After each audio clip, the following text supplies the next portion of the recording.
Okay, let's start. I mean, we're talking in general, we're talking about this notion of eros and creativity, but actually the nature of eros is that it's pretty much everything, Right. right? So we really can talk about whatever is, alive in this particular moment. Yeah. So all the So butterflies in my yeah, stomach so and all let's talk. that, my throat's Yeah, so let's closing talk. up and Yeah, so let's talk about.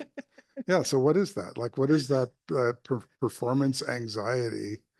right. As if there's something that you're supposed to be, Right. right? That you aren't, or that you have to strive to be or effort to be, Yeah. or that you're being like judged, Yeah. mostly negatively judged, not positively judged.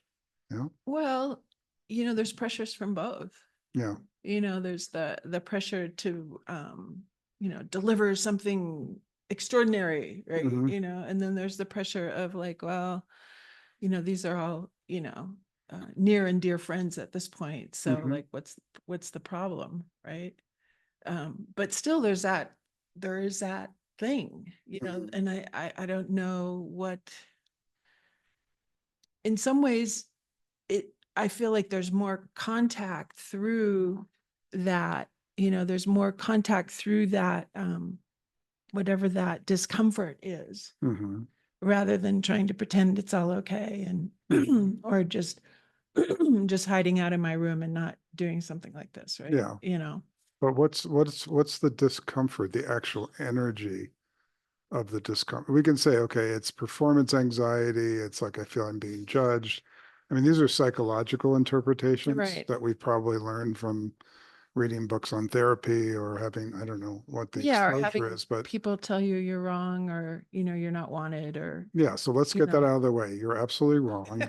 And I really don't want you here. I much rather have Jeffrey or Lindsay or like anybody but you. Like you're right. like But the I absolute, was like the default, so yeah. So you're if just you like, wanted to keep this right, going, you had to right, put up with right. me, So right? now let's get, I've got that out of the way. You're like absolutely the worst case scenario. You've already fumbled it. All right. And now what? All right. Okay, Well, so what's that? What is that what energy? is What's that? the actual energy Yeah. that's like vibrating through the body system? Yeah. It sort of it kind of imagines itself as being under duress or threat. Yeah. I can certainly see that as Mhm. as one direction, and then the other, another direction is like, well, I'm fine, everything's good, I'm groovy, Mhm. right? So those are the two poles of that, but I think it's actually something else, Mhm. right? Like we've been talking about this edge Yeah. of creativity, or this edge of expression, or this edge of eros, Mhm. however you want to define it. Mhm. And I think there is something, even like you can imagine like standing on the edge of something, right? Mhm. Like that's that same kind of a feeling, like, am I going to jump? Mhm. Am I going to get pushed? Mhm. Is the wind going to knock me sideways and hit my head on a boulder? Or, what, it's like there's this unknown Mhm. that is that space. Mhm. And mostly we just pretend it doesn't exist Mhm. and try to cover it over with, either I'm not worthy, or I'm arrogant and everybody should just listen to me, or, Mhm. whatever Mhm. the Mhm. flavor of that Mhm. is for each person. Yeah, so this is what I would call resistance to the energy, right? Resistance, it shows up as nervousness, butterflies, I'm not good enough, I'm being judged, or I'm going to overlay that with like exuberance and like showmanship and, All right, I'm going you to know, perform my perform. way Yeah. to And I like get, an award right. somehow But or there's something. always something that's pushing back Mhm. from the thing itself. So, and the thing itself is an energy. It has a quality to it, right? Well, is it really a sense of, is it really a pushback, or is it actually an embrace? Well, I, I mean, the embrace though the embrace is the habit. I mean, The if you say, embrace is the yeah, like I habit. say, Let's okay, talk I'm about that. nervous. I don't know whether I'm going to perform well. That's a habit I've picked up Right. because I learned to perform well and get applause. I got, Okay. rewarded. Now I'm afraid of losing that reward, or I performed and I got punished. Right. So this is all habit. So Okay. to me, this is the fresh unknown, That's the energy. Yeah. We're describing it. So it's not the actual energy, it's a description of the energy. Right. It's being met by our conditioning. And the conditioning is trying to basically survive, Right. right? The conditioning, its momentum is to replicate and reproduce and do it again. That's where safety, psychological safety exists in the known. Right. But is there an actual edge of something poignant or something valuable or something that could be cherished in that conditioning, you know? Mm-hmm. Because I mean, we all have it, right? I mean, we all are conditioned, let's just face Yeah. it, right? So is that, isn't there something there? Because I mean, Mhm. at this point, we're like so overly conditioned. I mean, we're like hugely, we're so conditioned, it's just like in our faces. We're so Yeah. conditioned, right? But I can imagine that people living, you know, 5,000 years ago or whatever, were also conditioned by their environment. It was maybe just not Mhm. as heavy, right? Mhm. You know, because without that conditioning, it's like you don't exist, Right. right? It is like you don't exist. That's Right, right. right. So, so for me, there is some value or some question in like, well, what, you know, what can I glean from contacting that conditioning Mhm. in also being in contact with the unknown, the creative force, eros, whatever we want to call it. Um, you know, what is that? Yeah. So, okay. So then you're sort of in this, the conditioning, the manifestation has its in itself some valuable content. Is that what you're saying? Well, I'm just wondering because it's so unbelievably prevalent. Yeah. I mean, Okay. there's So what's our like, access point to that?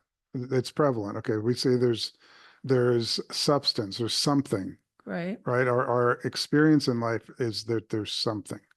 right, Okay, that something shows up as I'm nervous, or I mean, we can name the something, but it's still a something. right, I'm saying here, I'm sitting here going, well, on the other side of something is nothing, and nothing's an energy, and something is a resistance to that. And you're saying, well, something has something valuable in it, like there's like attend to that. well, I'm questioning that. Yeah, Yeah. yeah. So what's our? I'm not challenging that so much as I'm saying, what's our access point? What is the access point to the the form that shows up that we say is me or my conditioning, my mental structure, my psychological structure, my psychic structure? Right. What is our access point to that? Well, I would say in the most fundamental, it would be the nervous system, right? Mm-hmm. Like that's, you know, because that's what's actually resonating with both. Mm-hmm. You know, it's resonating with this unknown, mysterious situation. Mm-hmm. And it's also resonating with the fact that, you know, hey, this exists, you know, here we are. You Mm-hmm. know, there's a body, there's a mind, Mm-hmm. there's a heart, you know, Mm-hmm. all those elements, right? Yeah, I don't, the nervous system is not quite where I was going with that, but Well, let's go, well, no, because I'm asking more like, when I say the access point, it's more like what gives us that information that this conditioning, this self, this structure even exists, including the nervous system. So I'm not negating the nervous system as something, right? But I'm saying, how do we even know that? Like right. what's the knowing? So I mean, we can say, well, I'm aware, right? Awareness is there. I'm aware of this structure. I'm asking you though, when you find the structure showing up, I'm nervous and performing, that has information. There's something there that is showing up, like the universe is disgorging into your vantage Right. these qualities. Okay. So I'm saying, like, how do we apprehend that?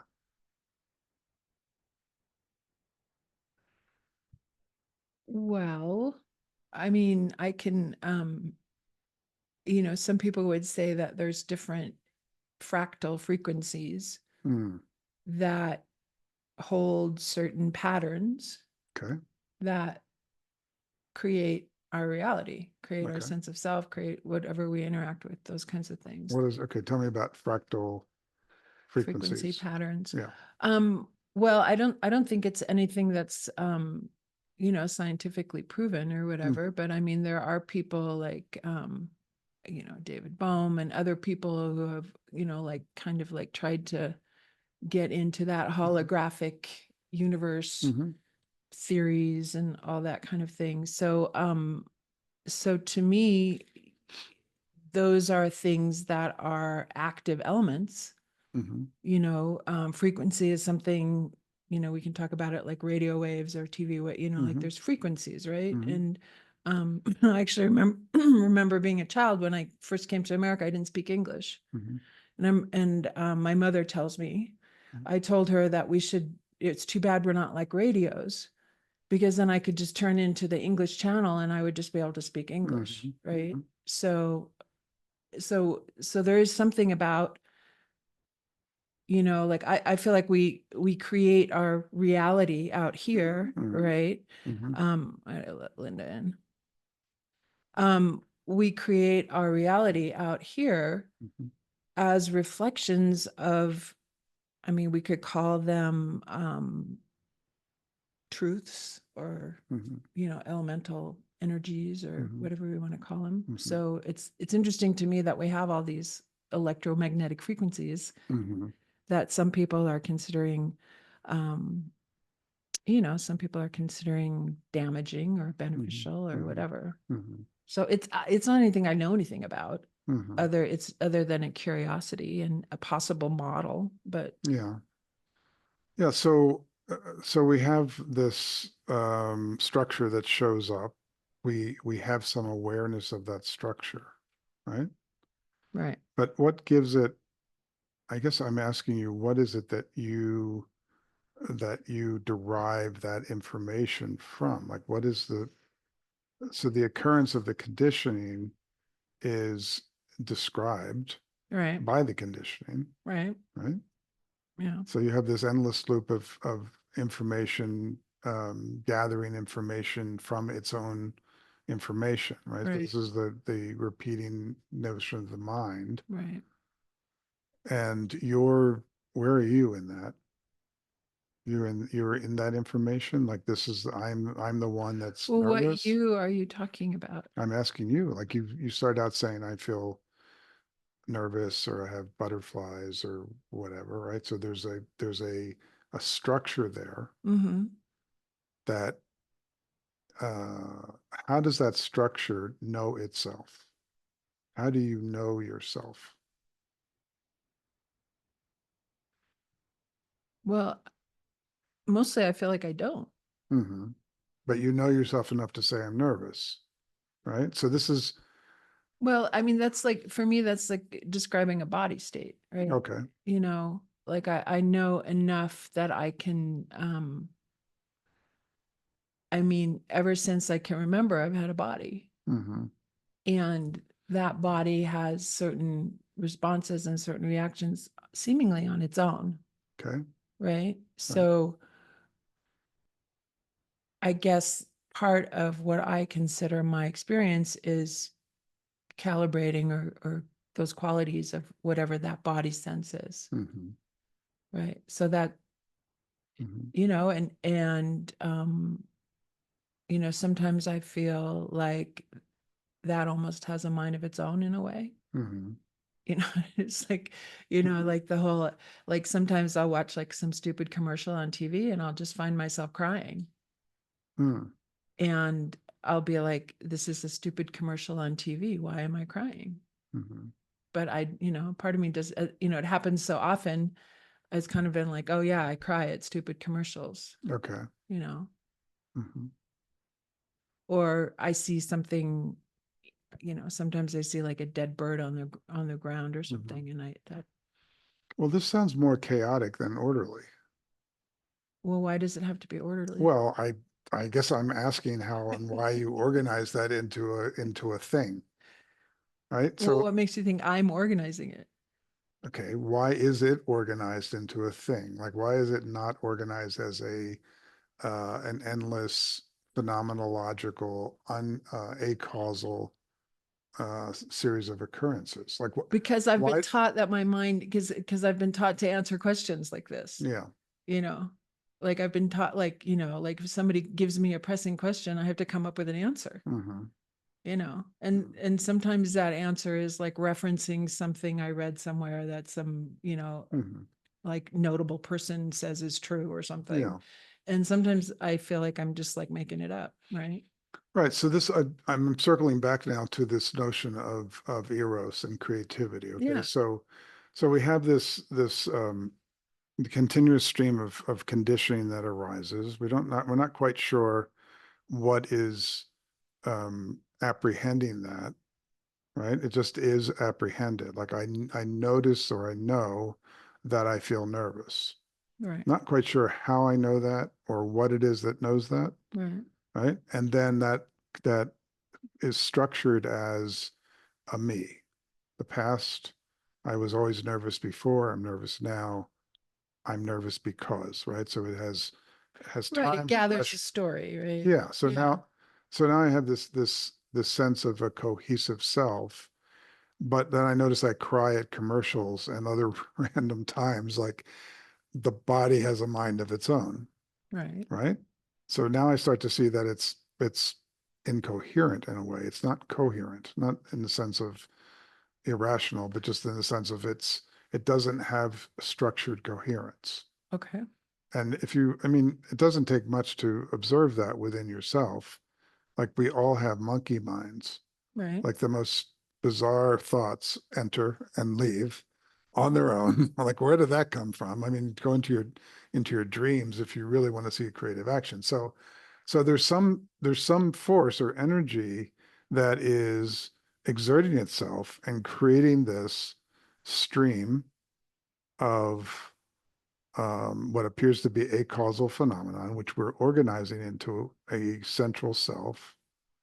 I'm just mapping out what we're Yeah. talking about, right? Hmm. Now, how does eros move in that? Because we can say, well, if I live in the deep understanding that the universe, that my structure is acausal, it just happens. Hmm. Commercial, I cry, commercial, I don't cry, thoughts come through, my body has a mind of its own. I don't know where this interview dialogue is going. Butterflies now, not so butterfly. Like it's just a chaotic thing, right? I say, oh, that's me. Hmm. And then Eros is coming in there. What is Eros doing with this? Can it actually strip us of the notion of a me? Can I live in that stream of, you know, atemporal, acausal, phenomenological um, occurrences, but without cohesion? Or do I need to have, and I think this goes to what your main point, I think, was, which was the cohesion, the thing that gathers that into a self or an entity actually has intelligence. Even if we don't have intelligence, like the entity, I, the me, Right. and all my neuroses and all my random responses is not actually that intelligent or maybe intelligent at all, even though I fashion myself to be intelligent. But the structure itself, the occurrence of it, the manifestation of it may have intelligence. Because without that structure, what would we have? We'd Right. have sort of like an insane, Well, I right? mean, that is kind of what we create as the definition of insanity, right? Is someone Mhm. who can't fit into the overall structure. Yeah. Like we marginalize those people, we, institutionalize them, or, give them medication to not be that Mhm. way, or, like we try to bring them back into some kind of Mhm. intelligent, controllable, Mhm. understandable form. Right. Right. So it seems to me that the actual interface between those things is actually where the edge and the eros Mhm. are, Mhm. right? Because if you're so consumed by your conditioning that you don't understand that you're conditioned. Mhm. That's an expression. Mhm. And there's certainly quite, there's some quite examples, Yeah. that we can all pick out in our lives about people we've met that are like that, right? Mhm. And that certainly has its own expression, its own, and in my book would have its own value of Mhm. being like one would call unconscious or something. Mhm. Um, and but what it, like, is it possible for that conditioned, it's almost like you enter, like over time or over series of events or whatever, you enter into a hugely conditioned situation, and then you life itself will pull you out of that. Like, Mhm. that's kind of my view of it. So Mhm. it's like that interaction Mhm. of letting the creativity or letting the eros Mhm. like show you how you're conditioned, and then you can choose that or not.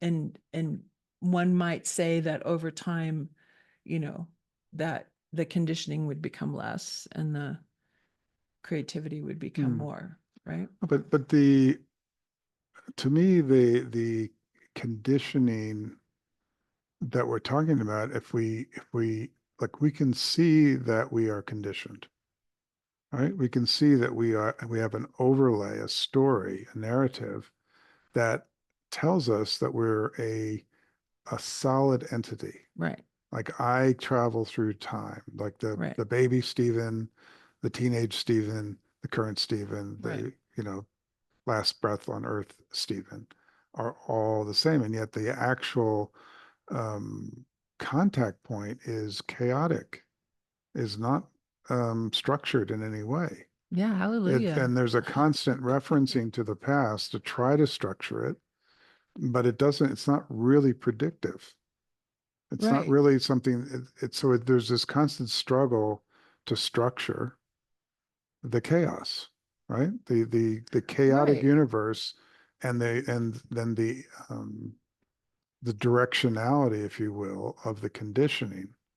And I thought where you were going with this is that the conditioning has intelligence, actually. I think it We think does. of the conditioning as a negative, like we shouldn't be Right, conditioned. right, But if we really, and we really can see that right now, we can see that, well, I don't need to be conditioned, but the result of not um, manifesting that conditioning is basically total and complete insanity. based So, on a reflection of what's okay yeah, in society. I mean, because there's probably been other times where those people were, the Oracle of Delphi, the ones that were not, yeah, so right, in this particular time, the conditioning is extremely heavy, right, I would say. right, Yeah. right, right. So then that structure, that constant structuring of the underlying energetic state, Yeah. which we, let's say, all experience, Yeah. is there a possibility that that structuring, without the story that I lay on top of it, which is like, oh, I shouldn't be Right. Well, conditioned, there's that. right? Yeah, Or my sure. conditioning isn't the way it should be. Like, I should Right. be I conditioned should to, have a shinier yeah, conditioning. I should be a nicer human being. I should be more patient, whatever the improvements are, Yeah. I should be right? able to sit in front of the camera and not feel butterflies. Yeah, Yeah. like every bit of it. Right. So without that overlay, does the conditioning have intelligence? In other words, can we all relax? Can we just be what we are?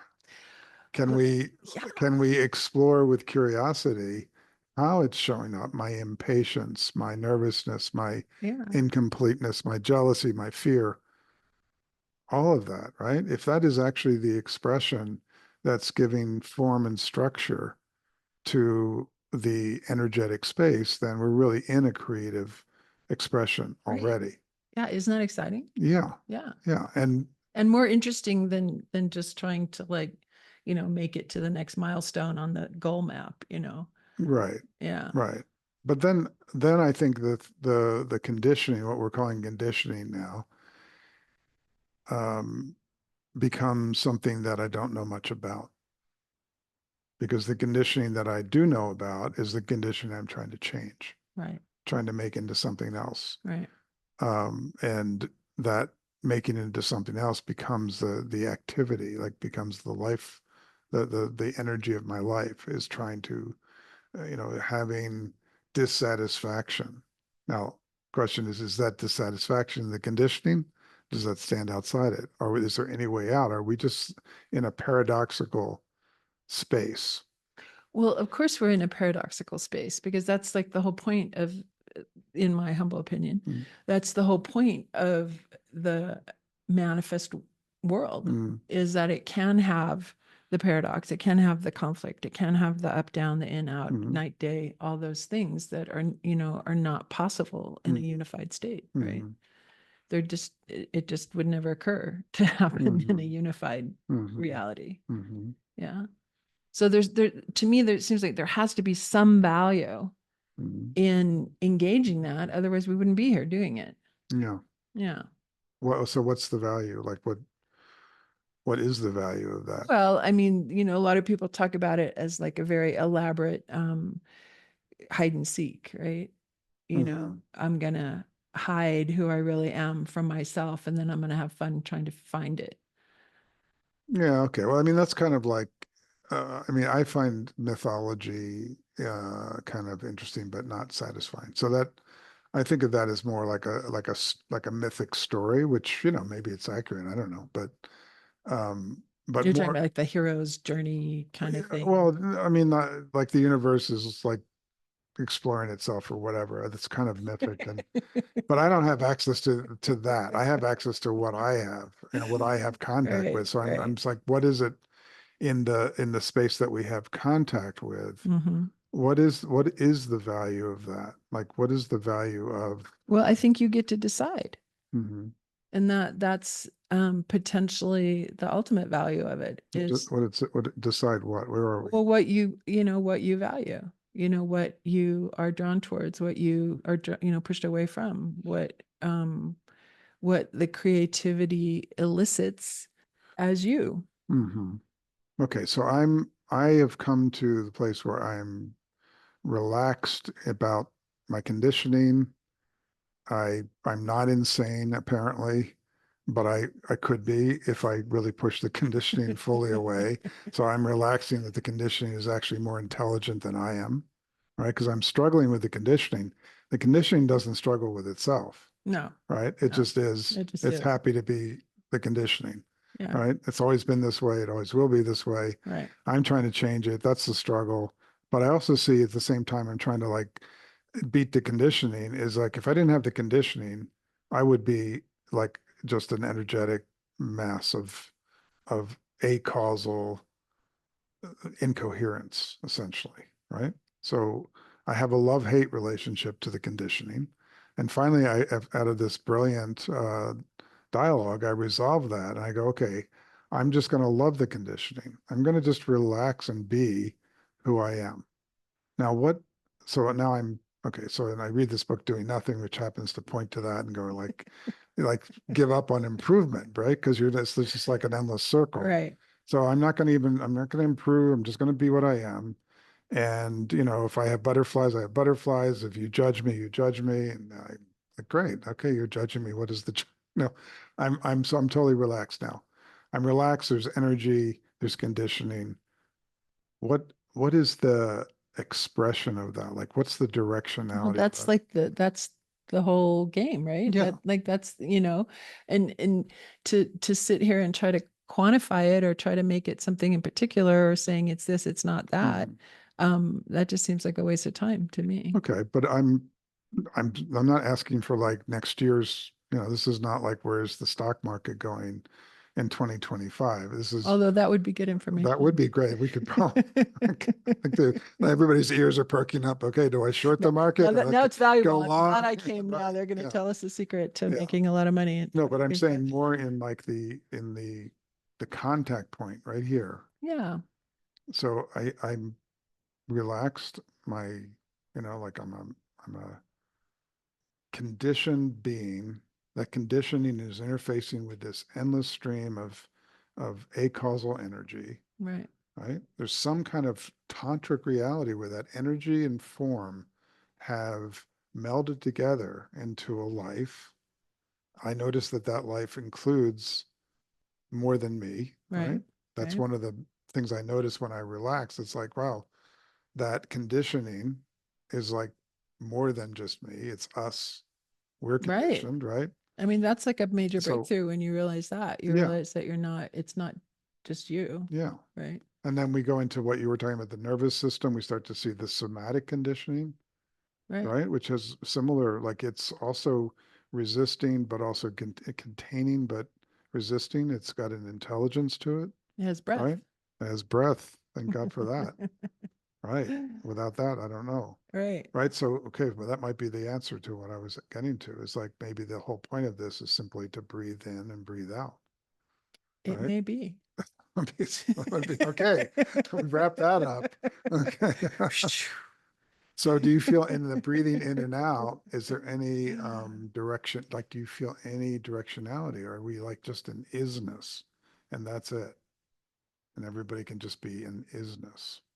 Or is there something that's in that world that we're describing? Is there something which is emergent? Yeah. And where do you feel that? What Well, do I you? think it's both. Mhm. I think there is the potential and then there's the actual. Mhm. There's the I'm breathing in Mhm. and then I'm breathing out. Mhm. And in that, there's something also about paying attention to the in between the breath, right? Mhm. In between the inhale and the Mhm. exhale and the exhale, and Mhm. that whole rhythm of what's happening there. And um, I think there's also something about being open enough. Mhm.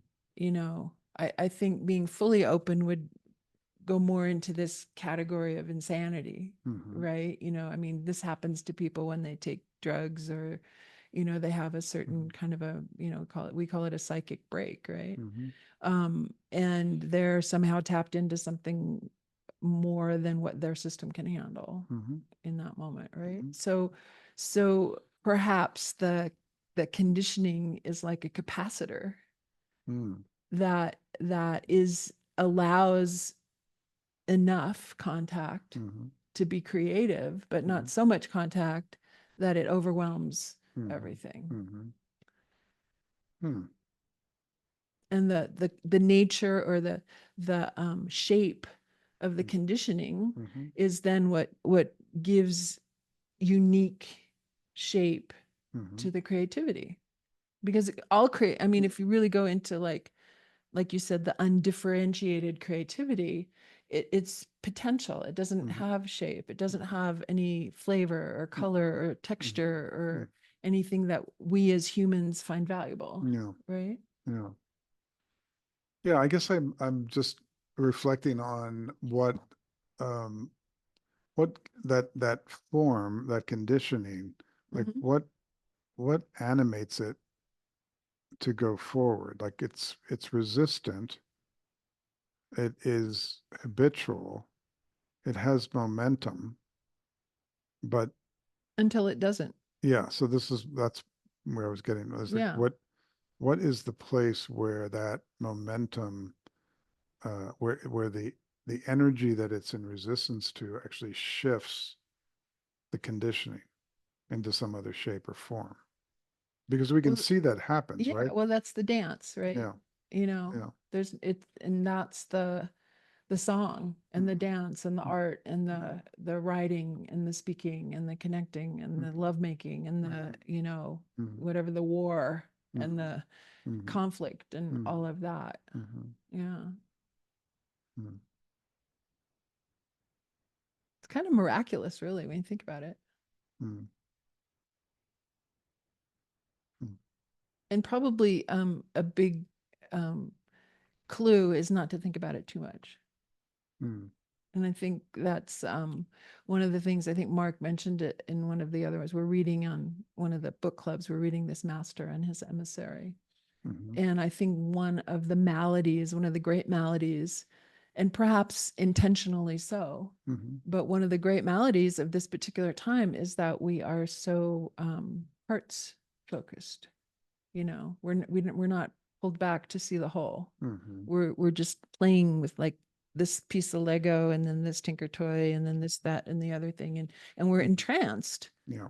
in this ability to move these things around and, oh, look what I made. Isn't this amazing? Mhm. And da, da, da, da, but it's not including that. So it's like a portion of the creativity. It's like a watered down version of the creativity, but it's not the creativity that actually Mhm. expands into, being being cognizant of the whole. Mhm. Yeah. So is there some integrated space that the left brain, right brain, or we could say energy and structure, where those amalgamate, where they integrate? Is that something that could be what is emergent I think so. from this? Mhm. That feels like it has a lot of possibility in it. Mhm. Like actual possibility to um integrate. I don't know if you just use that word Mhm. integrate, but Mhm. integrate the amazing awesomeness of Mhm. having, material things to play around with, Mhm. and at the same time understanding how that all fits together. Yeah. Yeah. And in some ways, like going back to the very beginning, the feeling of nervousness Mm-hmm. is really kind of you could say, is the left brain not knowing how to speak about the right brain, Right. right? It doesn't know how to enter that space where it can't delineate everything, Right. right? It's entering into an energy, and it's resistant to that. But Right. the very act of entering into that to try to speak about or to delineate or to structure something which is very broad and wide, that's the integration, right? Yeah. So now back to the beginning, where you feel that space of nervousness, maybe this nervousness is the space that we can recognize as a space of creativity, Yeah. where what's emergent is actually showing itself in a new way, and we don't Right. know about it, Right. right? And so to not be able to speak about it, because if you could speak about it, then you would just give your lecture. Everything Right. would be clear. Okay, Right. this is the nature of, right? Right. You wouldn't have that feeling of like, I'd have I notes. don't know. Yeah, I don't know what to say, right? So Right. so not knowing what to say and yet entering into saying it, Right. which I think everybody like on the NCN site is actually exploring together. It's like Yeah. nobody knows what to say. Right. Nobody knows what we're doing, but we're all taking a leap into that. Right. And from that, we're perhaps inventing something that we don't know about yet, Or remembering. or yeah, possibly remembering. Yeah. Right. Right. Yeah. And I do feel like that there's a lot to be said for that, like of like just opening your mouth and just Mhm. seeing what comes out. Right. And oftentimes I'll experience that. I call it a state, let's say, an Mhm. integrated state. And I think it actually happened in one of the online things the other day. Is somebody asked me, "What did you say? Mhm. What did you just say?" And I said, "I have no idea." Right. Right. Because it wasn't really coming from that left brain note taking, here's my outline. I'm going to like say these 5 things together and it's going Mm. to sound really groovy. Yeah. It really just kind of blocked out, Right. Right. Yeah. and we're afraid of that because I mean I remember being a kid and we're actually being punished for just blotting things out, Mhm. being told, no, you can't say it that way, that Mhm. people will be upset with you. Mhm. you know Mhm. yeah, Okay. that's a good spot. It's a good spot. Yeah. Okay.